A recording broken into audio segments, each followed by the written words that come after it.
Chers compatriotes, bonjour, bonsoir. Nous sommes là encore pour parler de la République démocratique du Congo, notre pays. C'est votre chaîne de toujours, Congo Afrique Conscience TV. Nous sommes là pour parler de notre pays, des enjeux sociopolitiques qui nous guettent. Cela étant, nous allons parler aussi de ce qui se passe actuellement à Minembwe. Ce sont les deux sujets que nous allons aborder pour compte tenu de la matière qui englobe ces deux points que nous avons si maintenir. Au sujet de la Constitution, vous le savez toujours qu'après certains regroupements sociopolitiques qui se sont prononcés sur le changement de la Constitution, il y a maintenant la dernière ressort était Senko qui a réuni ses membres dans une plénière extraordinaire afin de prendre position sur la Constitution. Comme la personne avertie, nous ne pouvons pas nous attendre à autre chose que ce qu'ils ont dit comme décision finale après leur congrès. Vous le savez tous, ils avaient invité d'abord des personnalités, entre autres Chilumbai, le vice-président de l'Assemblée nationale, qui compte de la majorité. Et il y avait un autre qui est Sesanga, vous le savez toujours, que c'est une personne qui était rebelle. Et toujours, il est avec Fayoulou dans le cas de l'opposition, avec tout ce que vous savez, les Nanga, Kabila, Kagame, ainsi de suite. Cela étant, il ressort de leur décision sexuelle qu'il est inopportun que le gouvernement puisse engager une procédure quelconque pour le changement de la Constitution. Et que ce changement de la Constitution, si une fois forcé de le faire, ça va amener à la balkanisation compte tenu de la situation sécuritaire, de la situation de guerre que nous nous trouvons actuellement. Vous le savez tous que Senko, depuis lors, n'a cessé de partir à Goma. Il est en convenance avec Kagame et tous ces gens-là. Et Kagame, compte tenu de cette magouille, de cette corruption qui ne dit pas son nom, ils reçoivent de l'argent de Katumbi, de Kagame, de Kabila, tout ça. Maintenant, pour plaire à tous ces gens-là, aussi l'Occident, pour plaire à tous ces gens-là, il fallait nécessairement qu'ils maintiennent leur position. Moi, personnellement, en tant que personne avertie, je ne m'attendais pas à quelque chose d'important de leur part. Même une iota d'un élément positif qu'on peut s'attendre de la Senko. Ils ont eu des explications claires de la part du vice-président de l'Assemblée nationale, M. Chilumbai, qui a parlé haut de des éléments constitutifs qui constituent la constitution actuelle qui nous régit, qui n'a même pas une base culturelle congolaise, une base socio-culturelle de notre pays, qui n'a même pas une base historique de notre pays. Donc ce n'est que les belligérants qui se sont entendus au Saint City pour plaire tous ces belligérants, tous ceux qui ont pris les armes pour tuer afin de se retrouver encore une fois au pouvoir et de gérer ce pays depuis plus de 30 ans. Et tout ça au vide de tous. Vous savez que la Senko, tous ces gens-là, Chol, Mouteba et puis Ambongo, ce sont des intellectuels qui ont fait la philosophie, qui ont des titres de doctorants. Il est pratiquement impossible qu'ils comprennent les enjeux du moment et qu'est-ce qui est logé dans cette constitution qui nous a régi pendant plus de 18 ans. Chers compatriotes. Donc, vous trouverez que ce sont les gens qui n'ont pas d'âme, qui n'ont pas de dignité. Ce sont des hommes qui n'ont pas honte de dire le mensonge là où il y a la vérité. Chers compatriotes, nous ne devons pas continuer à attendre encore ces gens-là. Nous devons faire de notre mieux que la population congolaise et le peuple congolais prennent son destin en main. Sans beaucoup tarder, chers compatriotes, je vais vous faire suivre ce qui a été dit. Comme ça, nous allons faire des analyses ensemble de tout ce qui a été dit par le porte-parole de la CNCO à la personne de M. Scholler. Je vais vous laisser suivre ça. Chers compatriotes, suivons ensemble ce qui a été dit par leur décision finale de cette plénière extraordinaire de la CNCO. Notre contribution à la consolidation de la paix et de l'unité nationale en RDC. Constat. La nation est en péril. Notre pays est toujours en guerre malgré les accords de paix signés. Depuis 4 ans, une partie du pays dans le nord et le sud Kivu est contrôlée par l'MC-23 qui consolide de plus en plus son administration des territoires occupés. Le combat continue avec son lot important de morts ainsi que de déplacés internes et de réfugiés vivant dans des conditions inhumaines. Des armées étrangères se sont installées chez nous. En Italie et dans une partie du Nord Kivu, les groupes armés dont les indépendants sont en train de massacrer des milliers de nos compatriotes.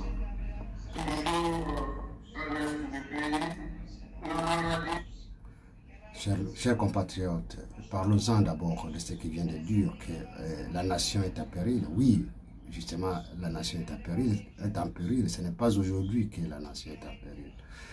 Depuis 30 ans que nous vivons une situation dramatique à l'est de la République démocratique, que la CNCO n'a jamais soulevé son doigt pour dire qui est responsable de ce qui fait que la nation soit en péril.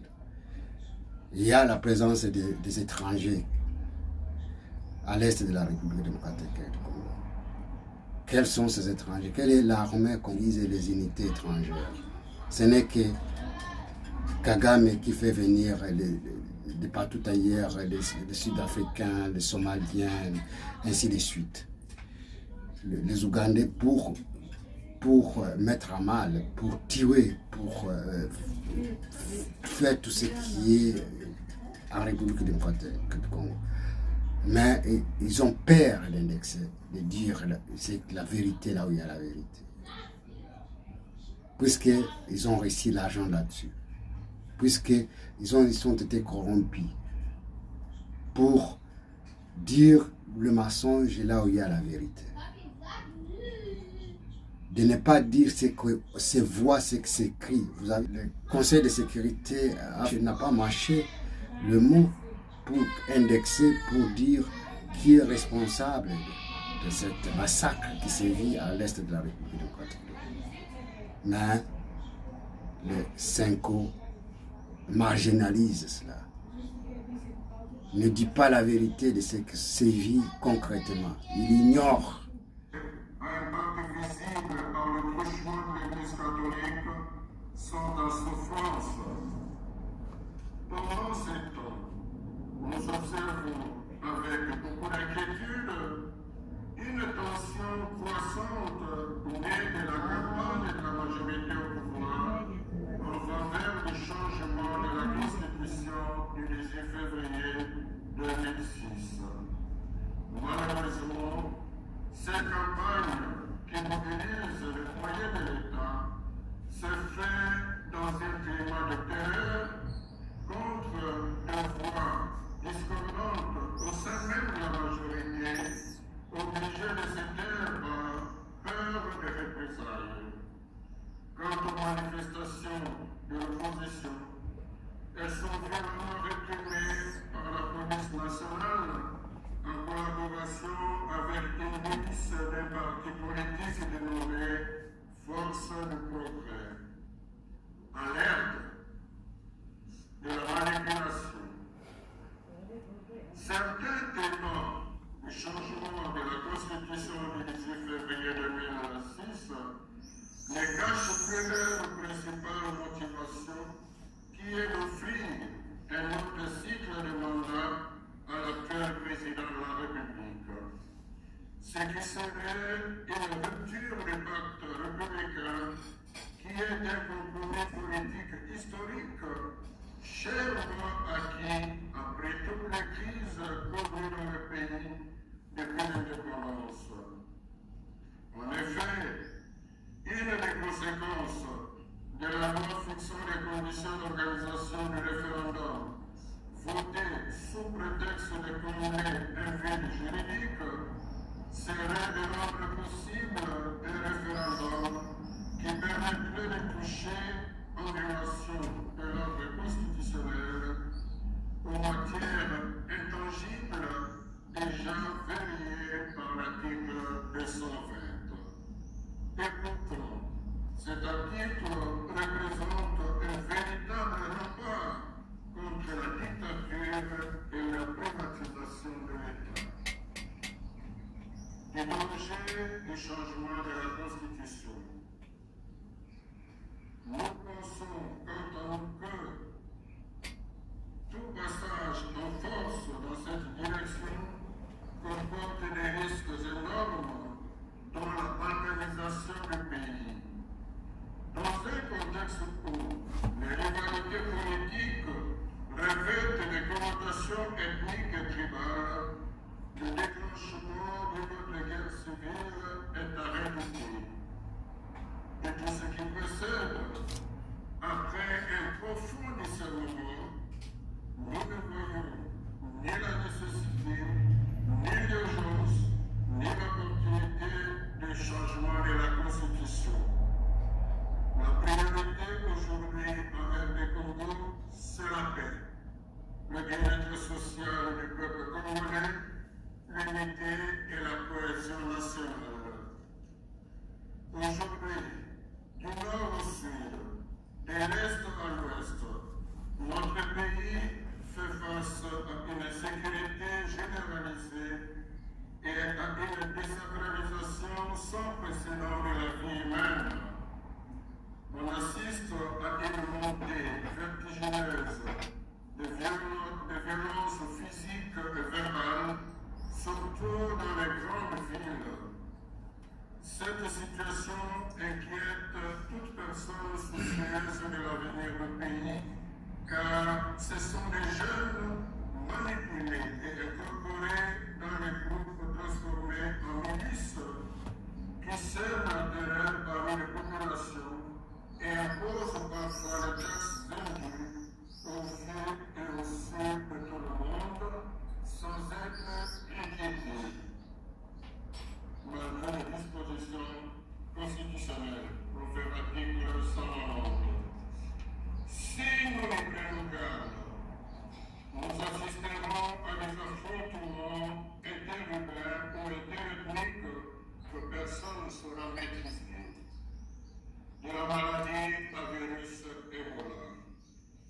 Aussi, dans ces contextes d'agitation sociopolitique, qui risque de détourner notre attention des enjeux de notre société, ne perdons pas de vue que la maladie à virus Ebola est un danger pour tous.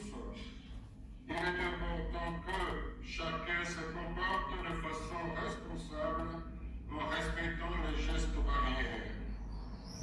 En présentant nos condoléances aux familles éprouvées, nous exprimons notre sollicitude paternelle et notre gratitude au personnel soignant et aux volontaires engagés dans la lutte contre cette épidémie en collaboration avec le gouvernement et les organisations internationales, tout comme celles locales, dont nous apprécions l'aide.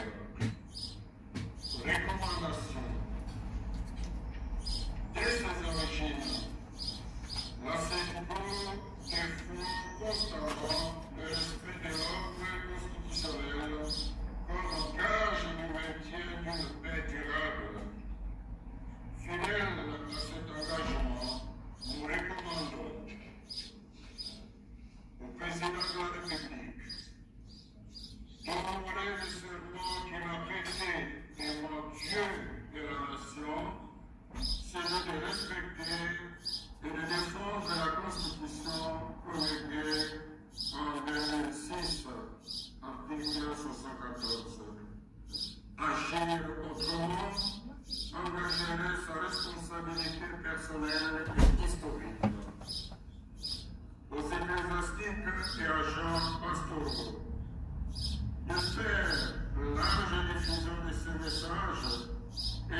diverses manières la conscience de nos fidèles, ainsi que celle des hommes de bonne volonté, afin de résister aux manipulations visant le changement de la Constitution.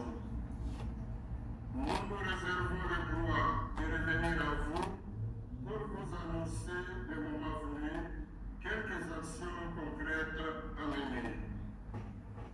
À la population, de faire preuve de vigilance pour s'opposer par tous les moyens légaux et pacifiques à toute tentative de modification des articles verrouillés. De regarder où nous risquons d'aller. Le pays va très mal. Mettons debout, laissons-nous encore tomber.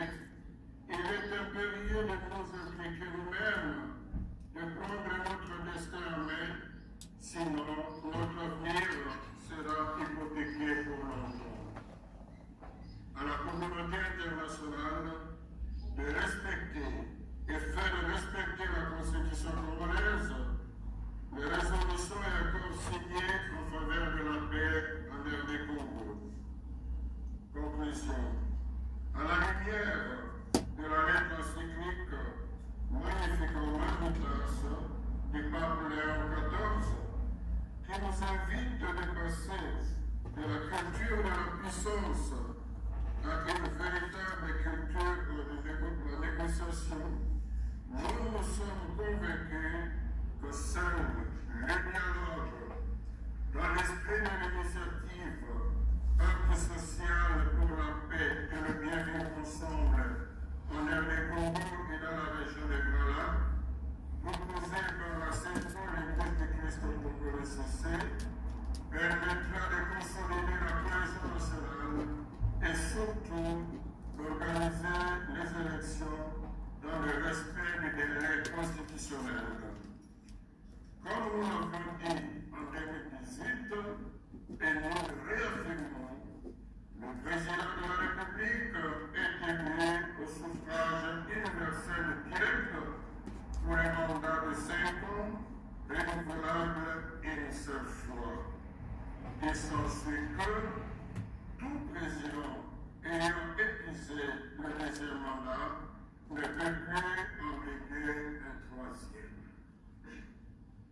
Puisse le Seigneur, par l'intercession de la Sainte Vierge Marie, Notre-Dame du Congo, nous donner la lucidité, la sagesse et l'humilité de nous engager à respecter et à faire respecter l'ordre constitutionnel afin d'épargner le pays d'une crise et que seul nous vivons aujourd'hui. À la signature, tous les évêques présents rassemblés. Chers compatriotes, je crois que nous avons suivi ensemble toutes les déclarations finales de la Cinco. Vous le savez tous, si on analyse très bien, on constaterait que c'est la Cinco a le problème avec le président de la République. Donc, ce sont ces gens-là qui ne veulent pas que le président de la République soit là. Et nous l'avons suivi depuis lors, tout ce qui a été dit par Mouteba, par Cholé, comme quoi ce qu'ils sont en train de dire, de faire, c'est pour préparer quelqu'un qui va remplacer le président actuel. Et vous le savez que ce sont les institutions qui sont légitimes, émanent des élections libres et démocratiques. Et ces institutions ont le droit, compte tenu de certains articles de la Constitution, de revoir ou bien de réviser au niveau des assemblées constituantes cette Constitution. Et compte tenu des éléments de l'article 5, il y a les souverains primaires qui est le peuple. À chaque fois qu'il y a divergence, les institutions établies doivent faire de leur mieux pour consulter la base qui est le peuple, qui est le souverain primaire, afin de se prononcer sur cette situation. Et comme nous avons des institutions constituantes établies qui sont en place, donc il revient à ces institutions, donc le président de la République et le gouvernement, l'Assemblée nationale et le Sénat, de se mettre ensemble pour évaluer l'état actuel de la situation en République démocratique du Congo, en conformité à cette constitution qui nous régit actuellement, de voir l'opportunité. Ce n'est pas la Cinco de nous dire qu'il n'est pas opportun de voir, de raisonner, de réfléchir sur la loi fondamentale. Et d'ailleurs, la Cinco n'est pas une institution constitutionnelle. C'est religieuse, cet ensemble de coquilles vides, si je peux l'appeler, de personnes qui n'arrivent pas à réfléchir davantage pour le bien-être de la population. Et qu'ils arrivent à dire que c'est un pacte national qui doit continuer à nous régir et que les élections doivent se faire d'une façon transparente en 2023. Et ils disent que les élections ne peuvent pas se faire, les élections des référendums ne peuvent pas se faire tant qu'il y a la guerre à l'est de la République. Comment on doit maintenant faire les élections tant qu'il y a la guerre à l'est de la République? Donc c'est une incompatibilité dans les raisonnements. Et que tout cela, ça nous amène à conclure que ces gens n'ont jamais été du côté du peuple. Ils tirent la couverture de leur côté pour se faire de l'argent, pour faire voir à la communauté, à l'Occident, qu'ils leur accompagnent, pour qu'ils menacent même les institutions établies, qu'ils vont faire des manifestations pour mettre à mal ces raisonnements des institutions constituantes, des institutions dérivées, primaires, qui est les souverains primaires, sont appelés par la même constitution de réfléchir l'opportunité et le moment de voir dans quelle mesure ils peuvent changer cette constitution. Maintenant, une poignée de personnes qui s'opposent à ce qui est légal, vous trouverez que c'est une aberration totale. Et nous demandons au peuple congolais de ne pas suivre cette mascarade, cette machination alimentée par l'Occident et par le Rwanda et Kabila et Katumbi, tout ça, pour nous déstabiliser, nous distraire, pour que nous puissions dépasser le temps idéal pour changer cette constitution de belligérants. Il y a l'article qui dit pour qu'il y ait tranquillité, le Congo peut céder une portion de son territoire à l'unité africaine pour qu'il y ait calme, qu'il y ait la paix en République démocratique. Donc quelqu'un qui doit céder sa souveraineté à d'autres pays pour qu'il y ait la paix. Mais les Cinco, dans ces déclarations, dans ces mots de déclaration, ils n'ont pas dit quel est le schéma qui pourra nous amener à mettre d'abord de côté tout ce qui nous attaque. Et nous savons que nous sommes attaqués par l'extérieur. Comment nous pouvons organiser un dialogue et pourtant nous sommes encore en guerre? Comment nous pouvons organiser les élections et pourtant nous sommes encore en guerre? Comment nous allons faire participer la population de l'Est? Tout cela, ils n'ont pas réfléchi là-dessus.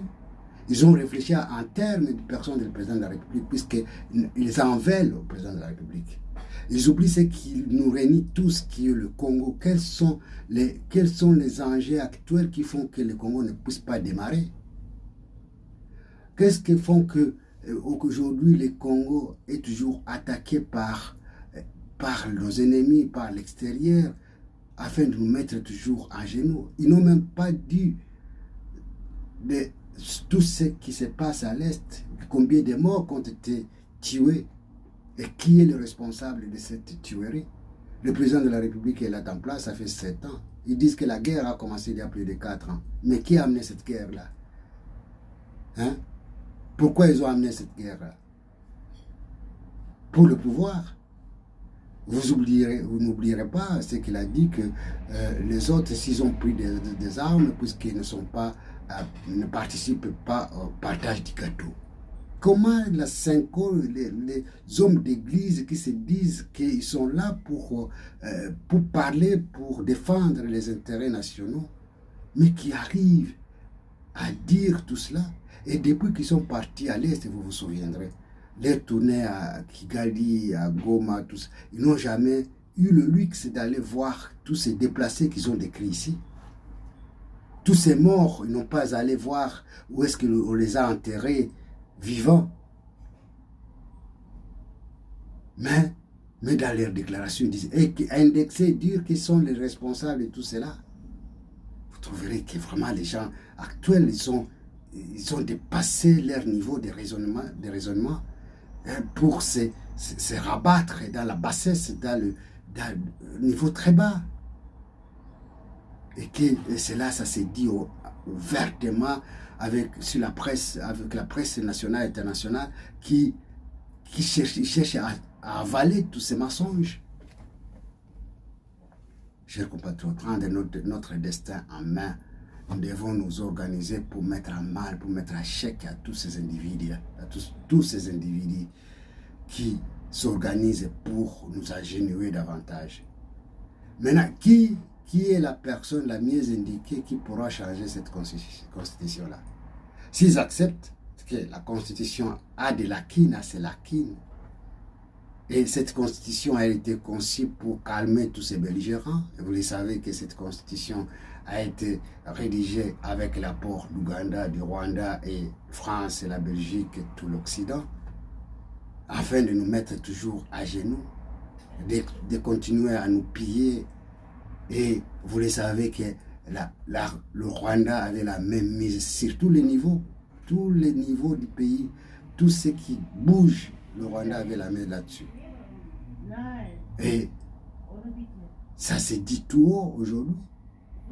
Et aujourd'hui, le président de la République nous a amenés à comprendre cette situation depuis lors, installée par le Rwanda en complicité avec nos compatriotes pour leur ventre. Ils oublient ce qui est noble, ce qui nous engage tous, ce qui nous donne cette dignité d'exister, qui est le Congo. Mes chers compatriotes, il faut tourner la tête en bas et le pied haut pour dire tout ce qu'ils ont dit là, les Senko. Je ne peux pas comprendre que les gens qui ont fait des universités, qui ont des titres universitaires de philosophie, en quelque sorte, ils ont étudié aussi là, le droit, un peu de droit, mais qui arrivent à dire de n'importe quoi. C'est un chiffon. Mes conclusions, c'est un chiffon. Chers compatriotes, je vous demande de vous occuper de ces gens-là. Occupez-vous de ces gens-là de la Senko. Puisque trop, c'est trop.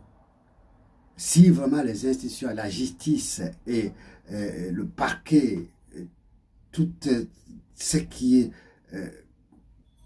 légitime de ne pas s'occuper de ces gens-là, le peuple va s'occuper de ces gens-là.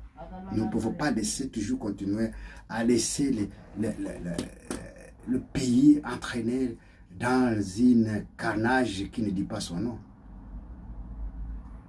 Chers compatriotes, c'est ça ce que j'allais partager avec vous sur ce point-là. Aujourd'hui, nous avons suivi aussi les attaques. Nous, on était déjà fiers de constater que les nouvelles unités qui ont progressé jusqu'à arriver à Minembwe Centre, pendant des jours sur place, et ils demandent des renforts pour pouvoir maîtriser la situation. Et voilà, les choses commencent encore à se gâter. Il y a des drones les Rwandais qui envoient des drones pour bombarder aveuglément afin de neutraliser les affaires de ceux qui ont avancé jusqu'à Minembwe Centre. Et ils ne s'arrêtent pas là. Ils continuent aussi pour aller déstabiliser Baraka. Hein? Nous avons suivi ce matin, c'est très très très grave. Hein? Donc des drones qui sont en train de bombarder de partout pour préparer le terrain à RDF M23 afin de prendre même le point zéro à Fizi. Et une fois que le point zéro est encore épuisé, c'est pour descendre jusqu'à Fizi jusqu'à Kalemi. Pourquoi? Puisque ceux qui sont à la tête de l'armée congolaise n'arrivent pas à se décider à temps et d'envoyer les éléments qu'il faut, des renforts, des drones spéciaux pour maîtriser cette pluie de drones qui viennent du Rwanda et de Kaziba. Nous avons appris qu'à Kaziba, le Rwanda, il a constitué un QG avec des drones spéciaux qui sont venus de France et qui sont en train de partir de Kaziba pour mettre à mal nos unités qui ont avancé pour neutraliser les M23, RDF, Twirwaneho, Tabara à Minembwe. Et voilà, ça surgit. Aussitôt arrivé à Minembwe Centre, ça surgissent des drones qui viennent de Kaziba, installés par l'armée française en appui au Rwanda pour nous faire encore du mal. Et tout cela est connu par les institutions de notre pays, par l'état-major, par le ministre de la Défense et ainsi de suite. Au lieu de prendre des précautions si rapidement afin de défendre nos unités qui sont sur ce terrain. Tout ça, c'est la haine que ces responsables ont vis-à-vis des nouvelles unités qui ont démontré leur bravoure afin de défendre notre patrie. Maintenant, ils veulent faire massacrer tous ces gens-là, toutes ces nouvelles unités, tous ces jeunes qui ont été formés en Israël et en Égypte, qui se sont sacrifiés pour arriver jusqu'à neutraliser RDF M23 au niveau du haut plateau. Chers compatriotes, c'est déplorable. Nous avons suivi que tout ce qui a été récupéré par Amitabha, Namoya, tous ces villages environnants du Minembwe Centre sont aujourd'hui dans les inquiétudes, sont aujourd'hui menacés par les ennemis. Et nos compatriotes et nos unités de forces armées congolaises et les Wazalendo qui ont progressé pour atteindre ces coins-là sont en difficulté aujourd'hui. Et on laisse passer encore une fois de plus. Chers compatriotes, nous ne pouvons pas tolérer encore une fois de plus cela. Et ça fait très très mal quand on suit de très près ce qui se passe de ce côté-là. On se demande où est-ce que nous en sommes encore. On demande au président de la République d'agir à temps. Nous savons qu'il a une visite de marque qui est venu à Kinshasa, le président du Burundi, Ndayishimiye. Donc, il faudra que dans les heures qui suivent, il puisse prendre des dispositions, de certaines décisions qui pourront ramener le calme dans cette partie. Hein? Que nos nouvelles unités ne puissent pas y laisser la peau contenue de ces éléments, de ces traîtres qui sont à la commande de la force armée congolaise, qui ne fait pas démarrer le drone qui sont achetés par les contribuables afin de défendre l'intégrité nationale. C'est très très déplorable et ça fait très très mal. Et vous savez, Kabila, ils injectent beaucoup d'argent actuellement, rompre encore davantage tous ces responsables dans tous les secteurs de la vie de la République démocratique du Congo. Puisque nous avons dit toujours que Kagame a toujours la main longue sur certaines personnalités, certaines personnes, jusqu'aujourd'hui, en République démocratique du Congo qui sont en convenance avec lui afin de nous faire toujours du mal. Chers compatriotes, nous avons suivi aussi, il y a le gouverneur, le nouveau gouverneur qui est venu à Ituri. Et vous verrez dans les jours à venir, Ituri sera encore déstabilisé. Vous verrez, tout ce qui est en train de faire là-bas, ça inquiète toute une personne. Ça inquiète toute une personne mieux informée, mais qui est observateur de ce qui se passe sur le terrain. Il met de côté toutes les unités, tous les éléments qui ont travaillé avec le Boya. Et aujourd'hui, on apprend qu'il est en train de rapprocher certaines personnalités, certaines presses de ses ennemis-là pour couvrir certains éléments, ce qu'il est en train de faire sur place. Chers compatriotes, donc réveillez-nous. Et le peuple iturien, ne laissez plus passer les gens de ce genre. Dès que vous verrez que les choses sont en train de tourner au mal, il faut prendre votre responsabilité en main. Comme ça va réveiller l'autorité de Titel à Kinshasa. Chers compatriotes, c'est à ces mots que nous mettons fin à ce message que nous voulions partager avec vous. Je vous demande tous de partager avec les compatriotes, avec tout le monde, pour que nous puissions avoir une certaine visibilité partout ailleurs et avoir certaines personnes qui vont nous accompagner dans tout ce que nous faisons. Likez, je vous demande, chers compatriotes, de liker, puisque c'est très important pour que nous puissions faire mieux. Et si vos commentaires seront les bienvenus, et nous serons là pour s'améliorer et faire le mieux pour notre cher et beau pays. Et c'est à ce terme que je dis merci chez vous, que Dieu vous accompagne, que Dieu nous aide dans tout ce que nous sommes en train de faire, et nous sommes certains que l'avenir nous appartient et à notre génération et à la génération future.